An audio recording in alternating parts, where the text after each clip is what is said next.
All right, we are live for a midday RTD Q&A. Excited to have a returning guest, Mr. Jose Martinez, a fellow patriot slash prepper and just a wealth of knowledge given his circumstances and having gone through some things in Venezuela. Currently not there now, but heading back there soon to reunite with his family and whatnot. And so he has a wealth of knowledge he's going to share with us, as well as some dollar information and some details about what's going on in Venezuela that we can learn from. So, Jose, welcome back to the channel, my friend. Thanks, amigo. Well, I Uh, appreciate you. Appreciate you taking time to join me, and definitely looking forward to it. And hopefully today, because we're streaming live, we'll get a chance to get you some questions from the audience, and then try to just get educated as many people as possible on what's going on, because I think we can learn a lot from what's happening in Venezuela. But before I dive in further, man, give us a little update since we last connected. I think it was it November last year sometime. So happy New Year November. to you and everything. Give us a little bit of updates as to how things have been going for you down where you're at now, man. All right. Well, the best update I can say, I found a temp job. All right. Jobs, as you should know, after the pandemics. Mhm. Well, me being an engineer and a technician, this sort of jobs depend too much on heavy industry, Mhm. like mining. Mining is one of the main economies in Peru, Yeah. where I am now. And well, with this pandemic, you can guess how the mining industry is not doing well these days. Yeah. Right? Yeah. So well, I got that temp job. I was fortunate. Uh, I could go through December and January, the first months, but well, it was an online job, and I was barely, how do you say, making the ends meet. Yeah. Yeah. Well, but I'm not complaining. I mean, it was good for a time. I was right here. I could take care of my kid. So he Mhm. lives with me. Yeah. Well, and I have monitoring, sort of closely the situation in Venezuela with all of this pandemic stuff, and Mhm. you know, Yeah. I have done a fair amount of degree of research, Mhm. to some degree, and mostly I have been dedicating my time to some projects that I could develop once we come back. Yeah. Okay. Because some people may ask themselves, well, where are you going to come back if people is dying in Venezuela? Yes, that's true, but I don't want to be dramatic. I don't want to be a drama queen. But if Yeah. I am going to die, I don't want to die here. Yeah.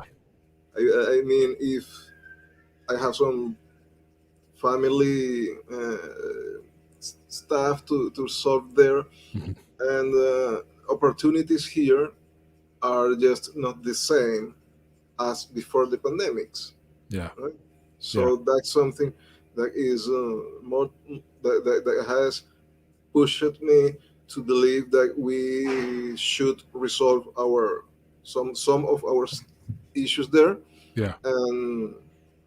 and then gain some experience, right? Transmit it to people, Yeah. just like the audience out there, right? So God forbid, if they have to face a similar situation, they have some kind of map and compass to know where, what to do, Yeah, a where point of to go. reference. And so Yeah. let's dive further to that, because you just hinted on a great point, and then I want to get into some more things I got here. But your situation in Venezuela, everybody who's aware of this channel know what's happening, what has been happening in Venezuela. And so you initially left Venezuela to get away from the corruption slash implosion of your monetary system. You went to Peru, you set up shop there for a while, and then this whole global, orchestrated, health situation, as I call it, the pandemic, hit every country. And so now you're witnessing, I guess, the difficulties with the economy not necessarily being, that much better in Peru as well. to where it incentivizes you to go back home. And so I think that's something we also can learn, because on this channel here, a lot of people mention, if the US happens to fall or fail or come crumbling down, would it be better to leave the country? And that's why I think, like, it's nowhere to run, nowhere to hide for a globally transition economy. So, share your thoughts on that, like the idea of leaving your home when things appear to be rough, going somewhere else thinking you can pick back up and do better, but then it may not work out as planned. Well, that's quite interesting because I am writing for a blogger, no? As a guest as well, and he is currently uh, going out of the USA. Mhm. So, well, he's not exactly an USA citizen, Yeah. right? I don't know. I don't remember where he is from, but he was heading to the USA. Can you hear me well? Because I am Yeah. hearing someone drilling out there. No, I can hear you well. I can hear you. You're good. All right, perfect. Yeah. Well, and this young man, he's a young man. He's heading out of the USA because we're a similar situation. We are in a similar situation. No? Hmm. He has most of his family, extended family, Yeah. outside of the US, and there is some other people I know as well. They are now. Some of them are living in Central America or Hmm. in Mexico. Yeah. Mostly, they have some independent jobs. Okay, online. They're bloggers, or they save some books, or so. And it's quite interesting. No, Hmm. the fact they are trying to look outside the USA. Yeah. And I just learned this last weekend that there is a sort of migration outside of London. Hmm. That was amazing. Really. Yeah, yeah. I must have the link over there somewhere. Hmm. But it's like if people is looking for a simpler lifestyle, Yeah.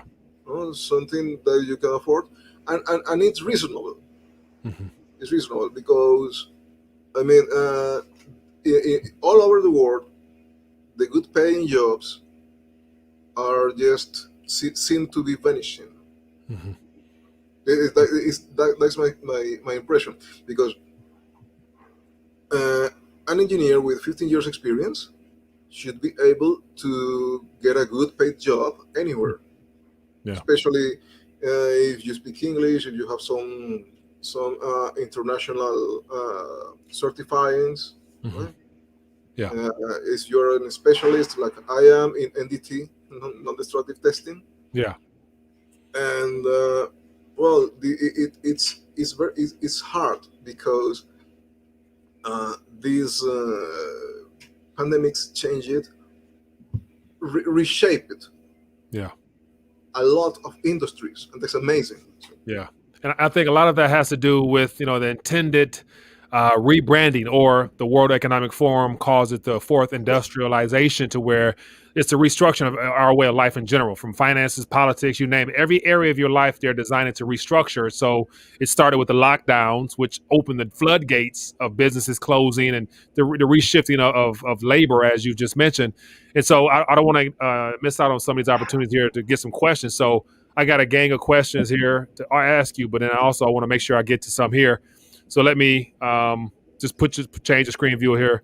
And so we got some questions here. Here is one from Low Blood Question. It All says, right. "Cuánto cuesta un kilo de res in Venezuela?" How much is a kilo of beef Yeah. in meat in Venezuela? All right. Depends on the quality. All right.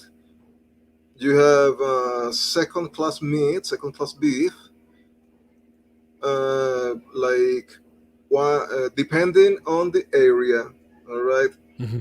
I live in I have the privilege My family lives in a place where there is lots of cattle in the Hmm. middle of the country, Hmm. right?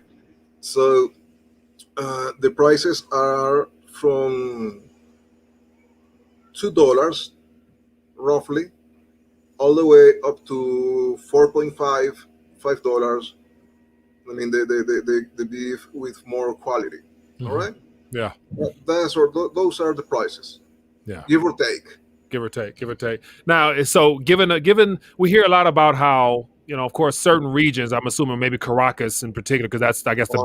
biggest, and it's the capital, to where there's shortages of food and the shelves are empty. But yet, I also saw articles talking about the dollar and how the dollarized economy side of Venezuela, people in the suburbs or the outskirts who have dollars, how they're, you might not even know that they're even having an issue because they have access to things. And so I want to touch on that. And so here's another little super chat I want to acknowledge. And then also for your generosity, I'm going to be a blessing to you as well, my friend, for you taking time to join us. But it says, is crypto or precious metals better to have in Venezuela? What about price of land, water, and power? Miles. All right, Miles. I'm going to answer you like this, my friend. Crypto or precious metals are the best investment you can have in Mhm. Venezuela right now. But you should know, you should not let anyone to know it. I mean, Mm. yeah. Yeah. So basically, no one should know that you have anything of true value, huh? I mean, if I would have it because I don't have them, I would keep that information for myself, Yeah. right? Uh, the price of land, water, power is a different issue. Okay, Hmm. I will go in a couple of minutes. Okay. But land and water are mostly, I would say, fairly cheap, right? Mhm. Because there is a lot of people who is just want to migrate. Hmm. Okay, Hmm. they need to migrate. They don't feel like staying would be good for them, and that's okay. I totally understand, Yeah. totally. And you could find, let's an example, okay? Because these are prices that I know they're solid prices. Hmm. Do you know? Do you know, Mike, Isla Margarita Island? No. Give it to me. No. All No, right, say that again. Isla, who is that again? Isla Margarita, Margarita. No. the The play, island? the island. The Uh-huh. island up north. Yes, yes. All right. Yeah. All right. Margarita Island is a tourism place. Hmm. Is like the Palm Springs of Venezuela. Yeah. Like, right, you could find a patch of land, well located, very well located. Yeah. Uh, I mean, well located. I mean, right to the side of the paved road with power and water intakes. Hmm. 1,000 meters could cost, give or take, 10,000 euros, like $12,000. Yeah. I mean, give or take. Right? Now watch this. So let's talk. So with that being the case, so it's for those that have the means, it's affordable, it's accessible to them. How about property rights? As the government becomes more authoritative and dictatorship like, do you actually own your land if Maduro can come in and say, "Hey, I want your land," type of situation? Well, sure they can.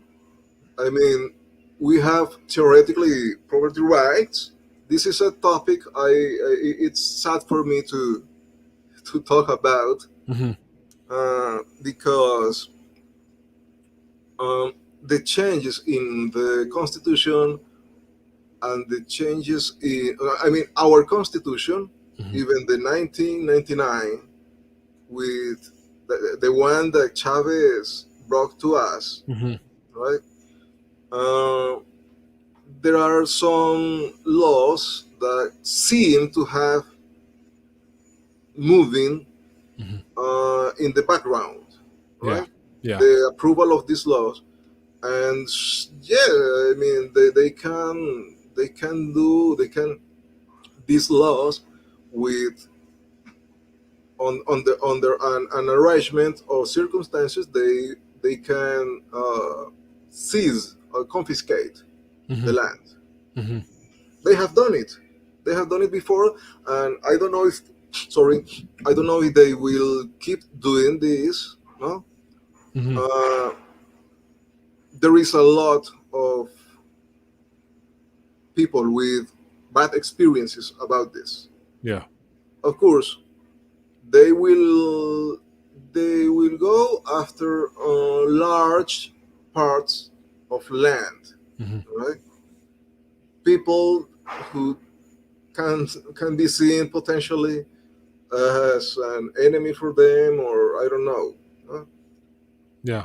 uh, yes, but I mean, if you are a foreigner, if you are an investor, it's the same like in Cuba. They are not going to mess with you because you're bringing your money to the country. They will leave Hmm. you.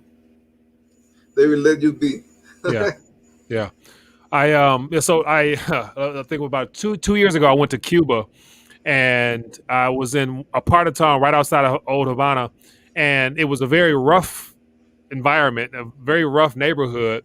But yet, the guy who was my tourist guide or whatever, he was saying that we don't mess with Americans, we don't mess with foreigners. Like, that the government here has us so scared that if we know not to mess with tourists, because if we do, the penalties are so severe, it's not worth it. Like, it's nothing we can do to tourists that will be worth what they're gonna do to us. And so I was like, wow, that's different, because you assume that it's dangerous and all stuff like that, but yet they're scared of their own government, so they don't touch tourists. And so I'm assuming that's probably not necessarily the case in Venezuela, but I kind of see where the penalties could be kind of harsh, to where it's not advantageous to touch foreigners. But I want to keep moving along, because I want to get to your article. And so the article that we were initially talked about, it was removed. It was on zero hedge, because you reached out to me and said, "Hey, Mike, I got on zero hedge again." So I was like, "Congrats." And then I went today and it was taken down. So I'm wondering, like, what's going on with that. But I actually want to pull it up here so people can find out about it, and I also want to touch on it, because it's something that, once again, you won't hear about unless you hear from somebody who actually lives there. But this article says, from Organic Prepper, says the scammers find a new way to rip off, what does it say, desperate people in a collapse. And so, once again, I think it's something we can learn from as well. Give us a little bit of information as to how this whole dollar scam situation is playing out in Venezuela. Well, all right. This article comes to me because the idea of this, because I was really mad to learn about some merchants Hmm. are let me full screen here. All right, good. There you go. Okay, thank you. No, I was Oh, just you want to use that? amplifying my screen. Okay. Great, man. All Let me right, know. Yeah, man. let me know if you want to highlight something. I can. So. All right. So uh, these guys, I mean, you should know that in Venezuela there is no little change. Okay, Hmm. Hmm. No, so it's no small denomination change. You got the yeah, big bills. exactly. Yeah. That was something they told me. Once you come here, try to get some coins and small change, little change. All right, Hmm. yeah, right. I mean, there is no small change here in Peru as well. I'm not in Ecuador. In Ecuador, there is they use the dollar.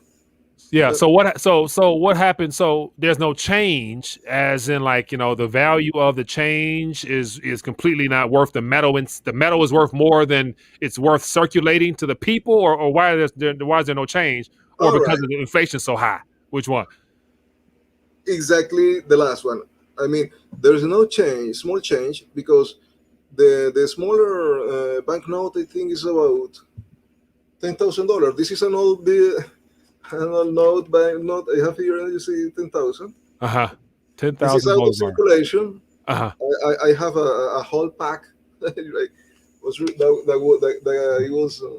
I am just saving them for the future. Someday they will. I hope they will work on something else, right? Yeah. Well, Yeah. there is no change in USDs, all right? Hmm. And there is how do you say, a spiral of uh, cash dollars, Hmm. right? Yeah. Circulating from here Because to there. you guys, because majority of the Federal Reserve notes exist outside the U.S. and they're safe haven assets for Venezuelans, Argentinians, Zimbabweans, all the countries that are having complete chaos. Those countries like dollars. So there's a lot of paper floating around. Okay, I'm sorry. Go ahead. All right, no, it's okay, it's okay. And this mass of cash currency, Hmm. this I have not verified this, Hmm. but this was, sorry, No problem. Take your time. uh, this mass of money. They have been they have been, it has been told to me. I read them somewhere Hmm. as well, that this money was introduced by the Russians. Mm. So like a lot of the paper that the dollar notes in Venezuela have been Uh-huh. introduced by the Russians. Yeah, yeah. Okay, give me This that. I'm curious. this is something I should verify, Hmm. right? But it was something that I read just like in a blog or something, not in a very serious, not in a site Hmm. like with some sort of solid Yeah, data behind it. background. Yeah. Uh-huh. So they say it was gold because of the gold and cobalt sellings in the we have in the reserve, reserves in the Guayana zones, not Guyana Hmm. to the east, but a little closer to the center of the Guayana. Guyana, is that the area where it's heavy for mining and stuff like that? Where Yeah, and where's the hydroelectrical okay, power companies, the state yeah. owned, and all right. These are the rumors, right? Hmm. And the distribution of this currency was mostly bills, $20 bills, and $10, Hmm. right? Very few $5 bills and coins, the dollar, quarter, and okay. And what uh, what what what what is my main motivation to write this article? Hmm. Because some people came to me, right, Hmm. and they were reasonably mad and told Yeah. me, "Come on, man! I was going to buy $20 of food, and my banknote, my bill, had a little spot, a little stain in a corner, Hmm. and they pretended that I just could pay $27 or $26. Hmm. You see, that's a scam.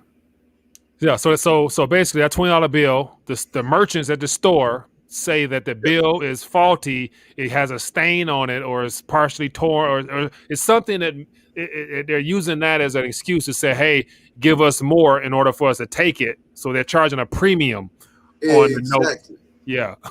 exactly. I mean, that's not fair. I mean, Yeah. $20 here and should be $20 anywhere, right? Yeah. Yeah.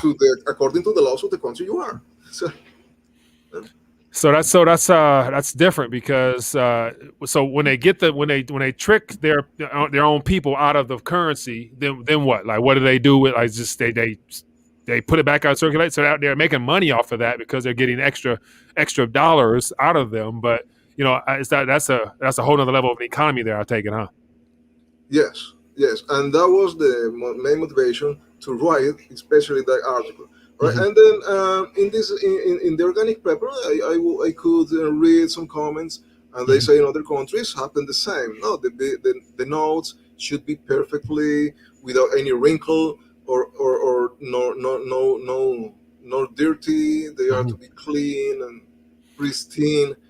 But it's currency. I mean, it's cash. It's going from hand to hand Yeah. all over the place. So And that's the thing, and what makes it even worse is the fact that that's not your national currency. So it's our national currency here in the U.S. So however it got to Venezuela, it's probably been on a long road to get there, and it's been in circulation so bad to where the chance of it actually being fresh and still having, some crispiness to it is gone because so I would imagine every note that's in circulation out of this country that's in use, it does not look pretty. And here in the U.S., we can actually send our notes back to the Bureau and engraving and whatnot, uh-huh. and they can issue us a whole new batch of fresh new bills. But I'm thinking the government won't accept, stuff from Venezuela because they're gonna want to try to definitely, make sure that it doesn't end up in Maduro's hands. All right. And now, just hear this, all right, because it's a lesson. There are some Venezuelans so smart for business, huh? Mm-hmm.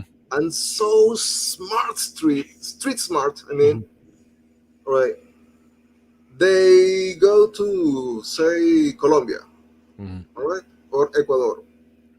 Spend a couple of days in house of some Mm-hmm. relative in Colombia. Yeah. They say hi uncle, hi auntie, hi cousin, how are you? And they change, let's say $500 Mm-hmm. in $1 notes or Mm. coins. Right? Yeah. They hide it somewhere. They hide all that money, and they came back to Venezuela. Mm-hmm.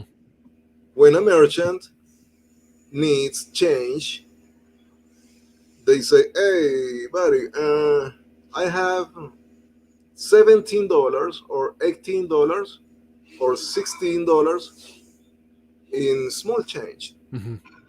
I can change. I change. I will take one of your $20 bills, $20 notes, for this small for $17 or $18 small change." Mm. Most of the merchants will say, "Oh yes, okay, so good, so good." So they come back a few days later with a stash of $20 banknotes Mm-hmm. to look for more change outside, right? Yeah. And in each trip, they can pocket easily $200 or $300. Wow. So it's like it's a basically illegal street exchange, like where you got people going across the border, getting Yeah, getting smaller notes, bringing it back into Venezuela, getting bigger notes, taking them out, going back and forth, yeah. making money. That's yeah, being creative. Making, and selling the small change notes Yeah, or the coins. yeah, Okay? creating their own street exchange. Wow, Uh-huh. interesting, man. So that's a very, I guess, a very promising business for a lot of people because you can go to Colombia or Ecuador and come right back in. Interesting. So let's talk about the new edition of those notes. And so I'm curious to get your thoughts on the new hyperinflation dollar notes. I'm gonna actually pull a picture up here for those that may not be familiar, but they're talking about issuing some new notes. Give us the rundown on those notes because it's not the first time. Like they continue to add these zeros to the notes. All right. Back in the, I think it was 2012, Mm-hmm. uh, they already had some emission of this currency. Yeah. Right? But hyperinflation has a lot of variables that are they are out of control and completely. Mm-hmm. They can't control it.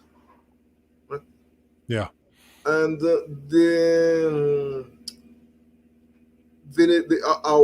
our central bank, right? It was it this our central bank has never been independent of politicians, right? Mm-hmm. Or the or they are always, they have been always under control of the political class, Yeah. right? They are, our central bank has never been independent, Mm-hmm. and that it has been for too many years. You see, Yeah. I was amazed to learn that in Japan, some time ago, I think in the 80s or early 90s, Mm-hmm. the one of the parties tried to, the Japanese is a very subtle culture, right? Mm-hmm. Mm-hmm. For them, a small phrase that insinuates something can be something worse, something that we, in other cultures considered like a direct hit, direct blow. Right? Yeah. Yeah. And some politicians of the ruling party uh, try to insinuate to the president of the central bank to adjust Mm-hmm. their currency, not to balance some stuff there. And the guy, surprisingly, the next day after he received that, after he knew uh, about this insinuation, Mm-hmm. uh, he was going to resign because he was not going to allow that his role, his honor, I mean, his everything was on the stake for him, Yeah. and he was not going to allow any pressure in his labor, in his job. He Yeah. was doing his job, and in our central bank, that's not happen. That doesn't happen, right? Yeah. If they, Interesting. Yeah. Go if ahead. Go ahead. Go ahead. sorry, if they want to say one of these days, all right, let's erase this, and there's water under the bridge, and now $1, $1 bolivar. That's it. Mm-hmm. And the president of the central bank is going to do it, as Wow. crazy as it sounds. Yeah. Right? The same Ooh. happens with these bills, with these new bills, with Yeah. this new currency. So They so are, so how long do you think these bills? So from what you've gathered, are these bills, are they out in the streets yet, or are they coming? Like, are these bills officially out there, or this is just like the promotion that we're hearing on in the U.S. side? But are these three new bills already circulating from what you know I believe I believe they are going to circulate this week. this week? I have not been exactly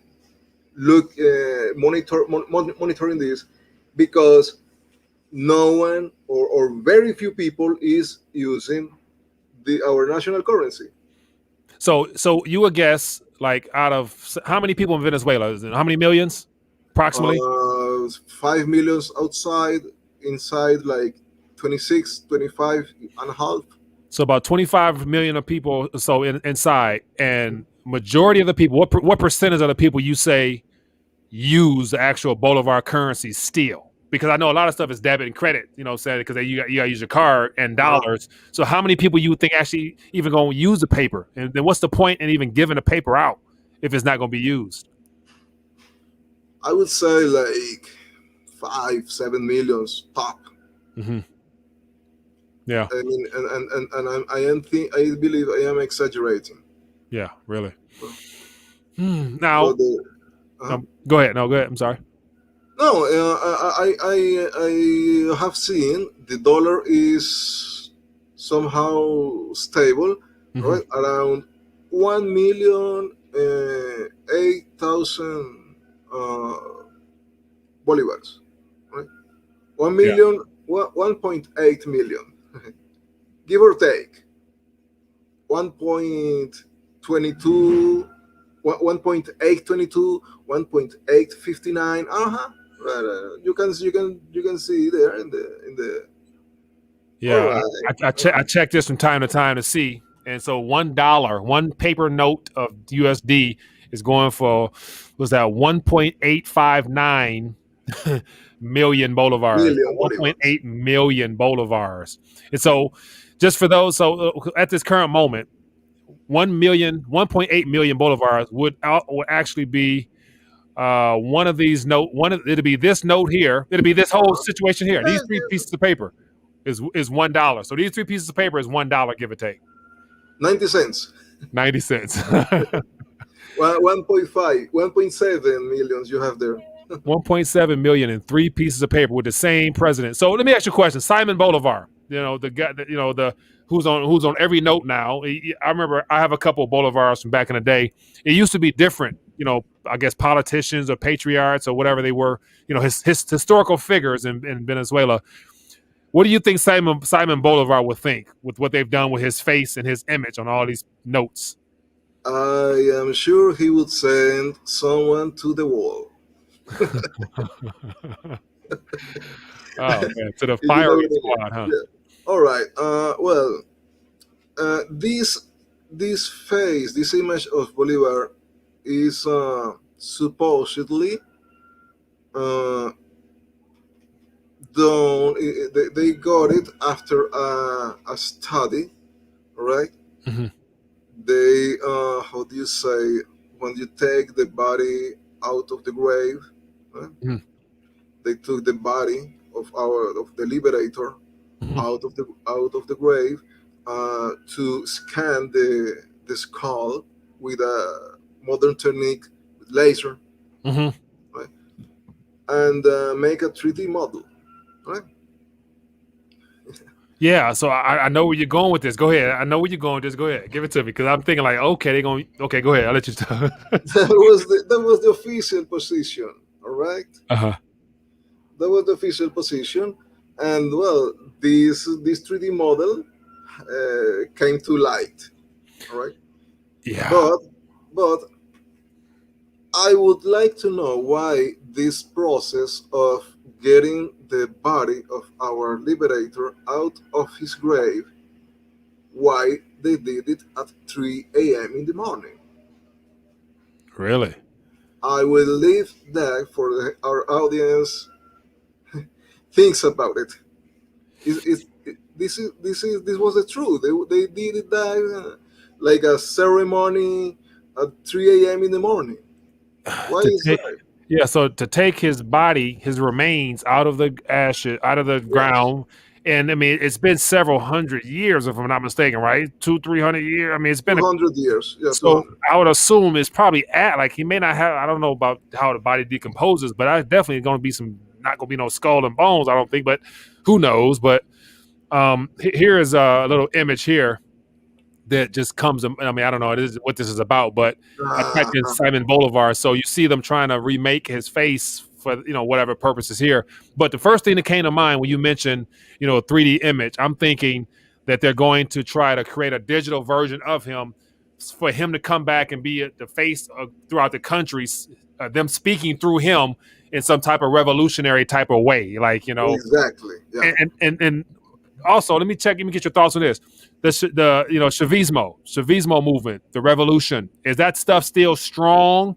Because I watched a documentary recently and they were saying that Maduro now has kind of overshadowed Hugo Chavez to the point where he's not really that same figure. Is that true? Or is that false? Sorry, can you repeat a little bit? So it is based upon what who Maduro and what he's become now. He's been the leader, Mm. president, what, 2 terms, three terms, however, rightfully or so. Has he become bigger than Chavez in your opinion? Hardly. Hardly. Yeah, hardly. I mean, uh, I was a couple of times. I worked in the oil industry, Mhm, and it was almost mandatory to assist to the demonstrations, mhm, right? So well, we didn't have too many options, mhm, and I could have Hugo in front of me a couple of times. mhm. I mean, a couple of meters, maybe in a scaffolding, Yeah. right? And I could, and I could feel of the people around, right? I am a very skeptical person, Hmm. so maybe that's why I'm still alive. Uh, and I know people is just people. Hmm. I mean, I'm just a man. He's just a man. Hmm. The Pope is just a man, Right. Right. right? So we have to be very firm in that sort of beliefs. Yeah. And I could feel people had some special feelings.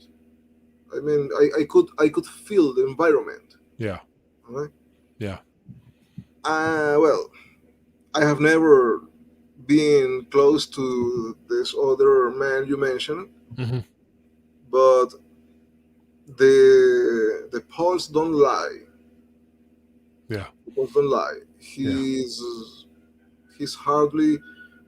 And I believe that after all of this, it's going to be really difficult to find someone with the same degree of acceptation that once had Hmm. Uncle Hugo. Okay, Yeah. but Hmm. the acceptation, Hmm. the degree of admiration, admiration, as you say, Yeah. Admiration. yeah, Yeah. when you admire someone, Yeah. yeah, the degree of, I don't want to say fanatism, but the degree of feelings Hmm. towards Uncle Hugo was Hmm. because no one knew what's happening in the Hmm. background, Yeah. right? Yeah. Uh, they told us, and including me, because I remember having read as a teenager. I was 16, 15 years, Hmm. 16 years old, and I read a lot, and I already knew how things were in Cuba. Hmm. Right? So they were not going to lie to me, Yeah. and people just didn't believe what was going to happen. Hmm. Right? The propaganda machinery was huge, and once the grip started to once the gates started to close, there was not too much to do. There was Yeah. there was not many things to do left to do. So, well, that's what that happened. Everything that's why it happened. Everything that has happened, right? Yeah. But short answer, I don't think too many people wants that person Yeah.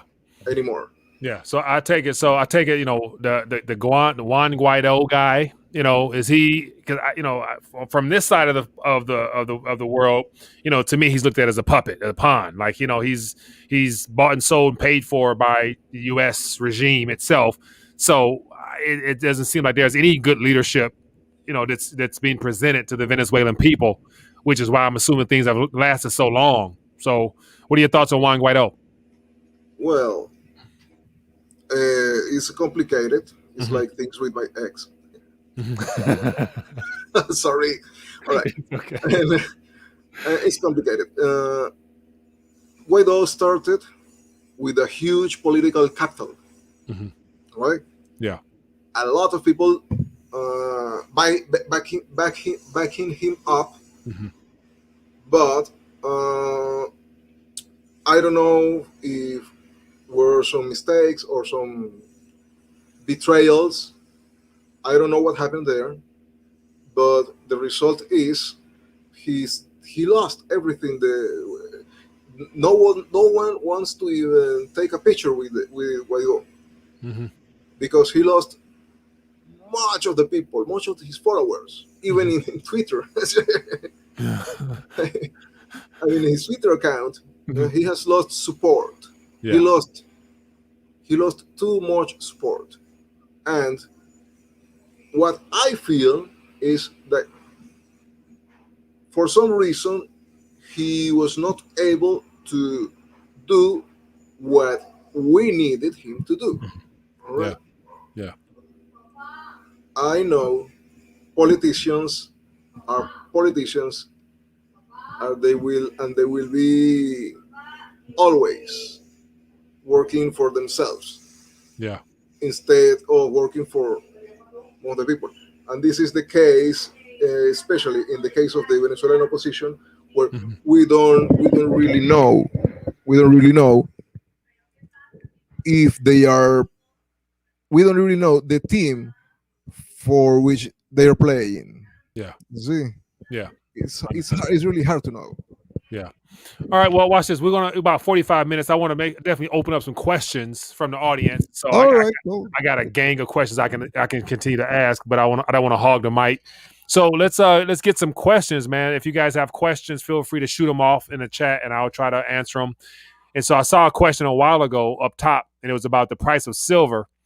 And so, what's the price of silver in bolivars? And actually, I have a website here, so you let me know if this is accurate or not, and I'll put it on the screen here.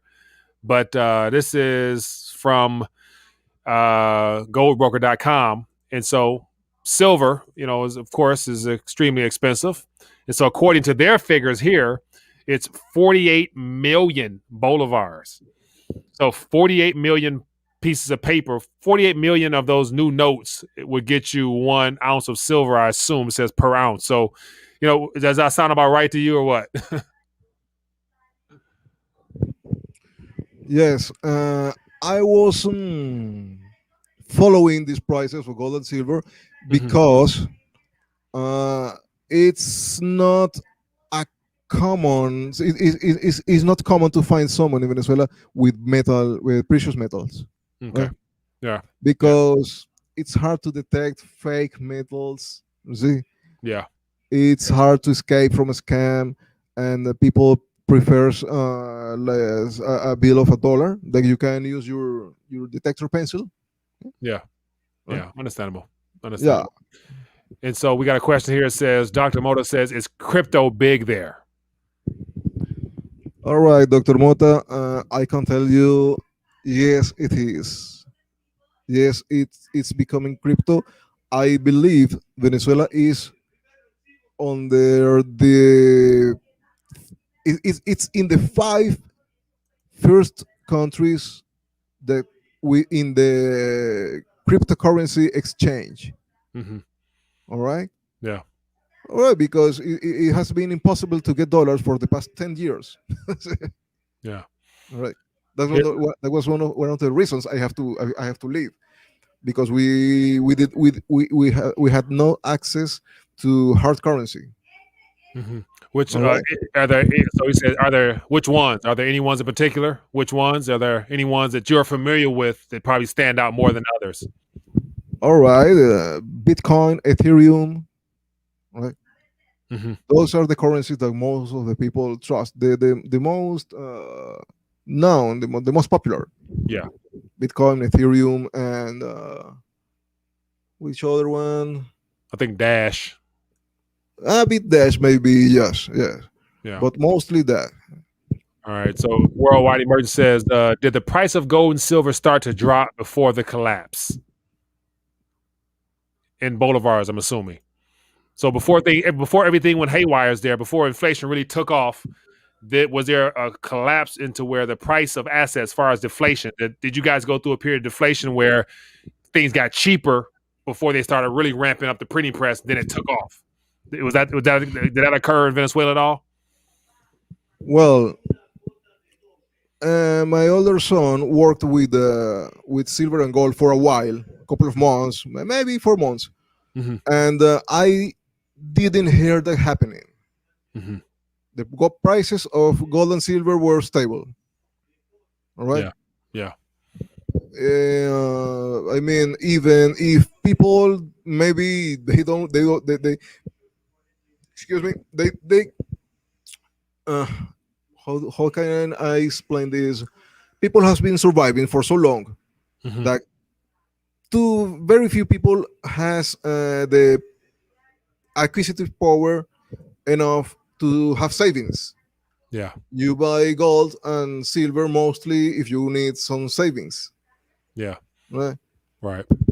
But people who has been surviving for so long, No one is saving anymore, and this, as far as I know, prices of gold and silver remain stable and have been for some time.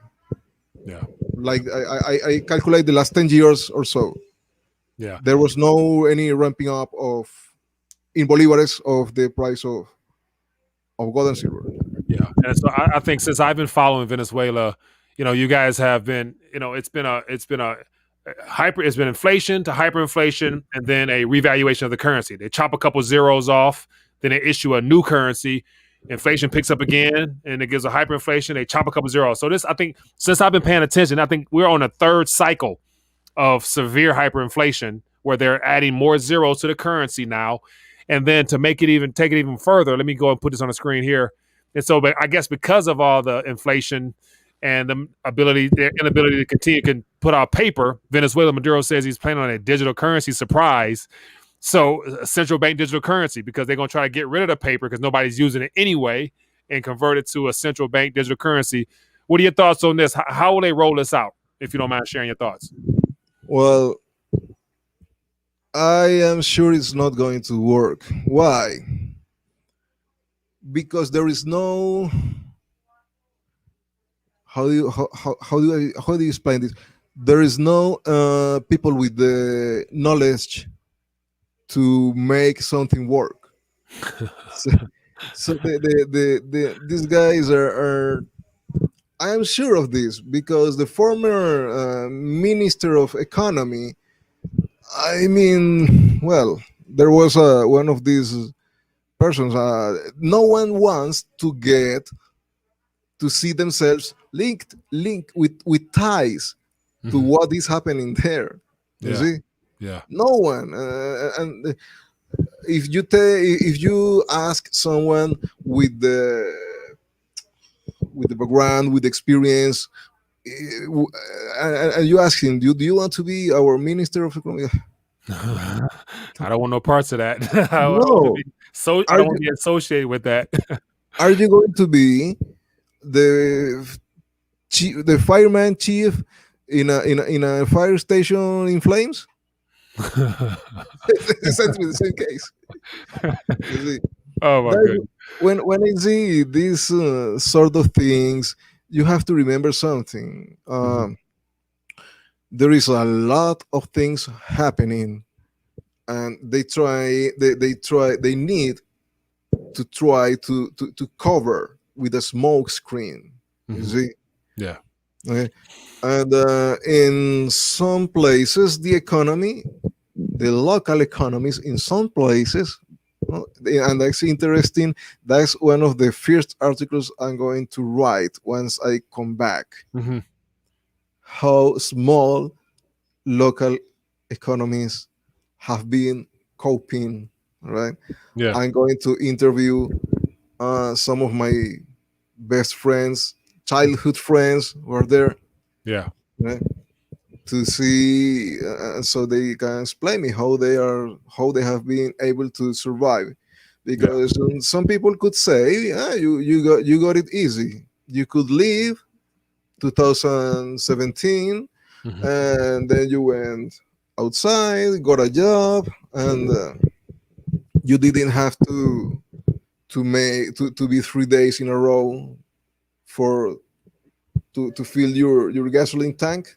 Mm-hmm. Yeah. You didn't have to fight for food or to, but I did have to spend some of my time in a row because there was no food, and the only food we can afford was was was being like the remnants Mm-hmm. of the black market that was going to the supermarkets. Mm-hmm. All right, the Yeah. black market, you could find whatever food you needed, right?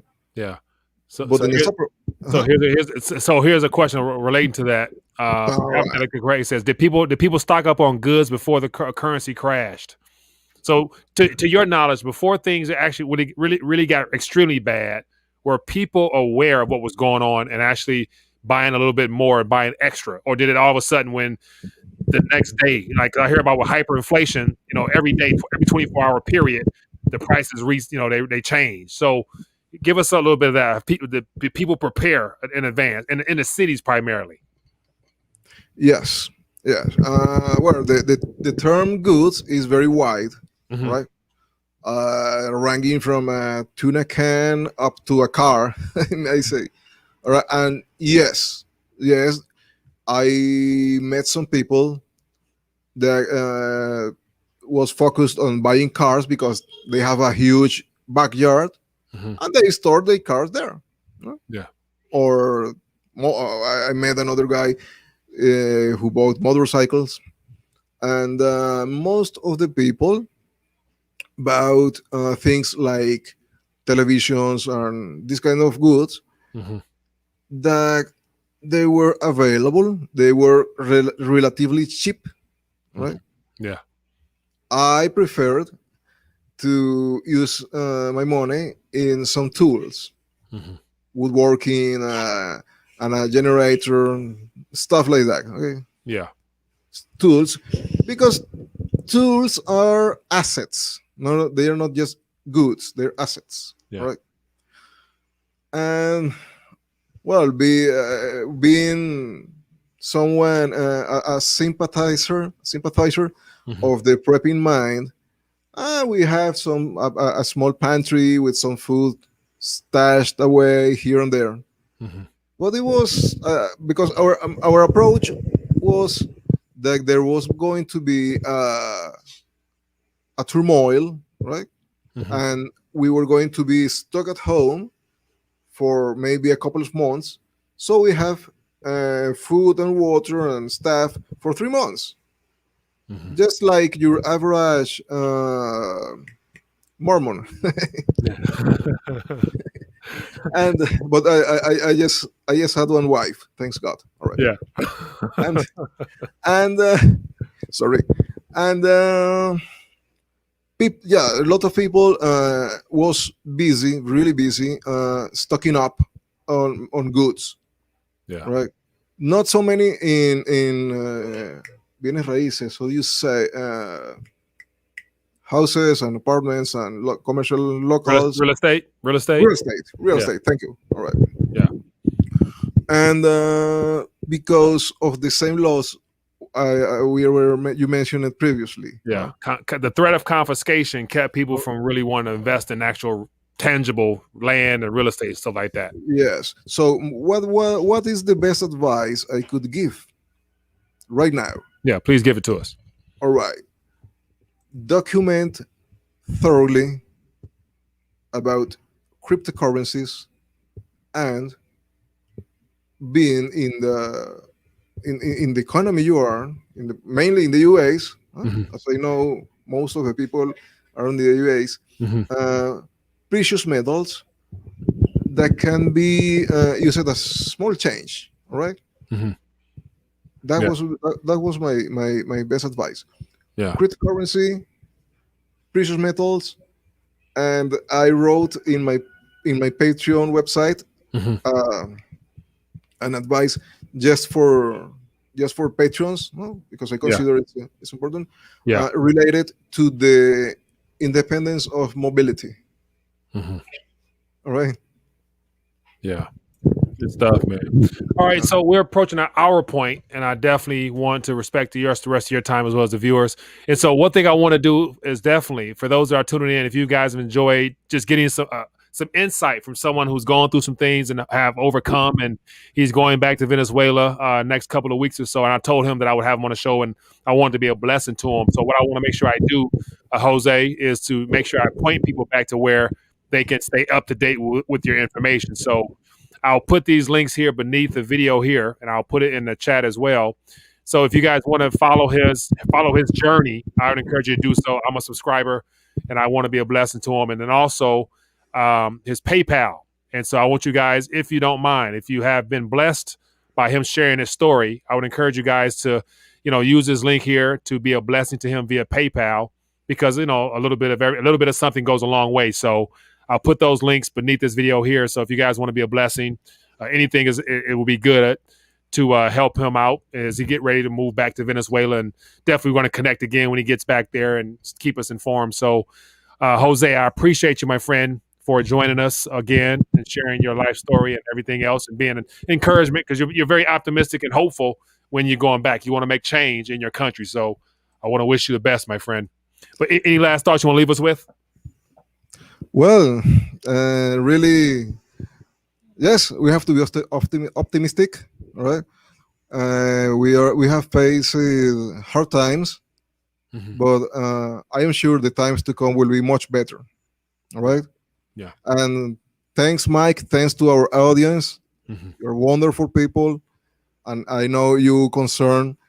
You have your worries. You worry about your relatives, and you try to informate. You try to get as much information so you can make the best decisions. That's wonderful. That is really great, and I appreciate that. That's why. That's why I dedicate so much time and effort to write and to think about how people can survive and can deal with economic collapse and disaster and sort of stuff. Thanks you, Mike, amigo. Yes, sir. You Appreciate you. are a great guy and appreciate your support. No problem. And then also, so I don't know, Jose, are you on Discord? Are you on a Discord? No, but I will. I should open a profile. Yeah. And also join, and Yeah. also I'll talk to you off air about joining the RTD Discord where you can help, you can interact with people in the community here and share stories there and whatnot, and point them back to your work and stuff like that. So the Discord link for RTD, we got about 173 members, 18 people online right now. The link, I'll put that in the description as well, or I All can right. put it in the chat. But definitely for those tuning in, join the Discord and connect with us there.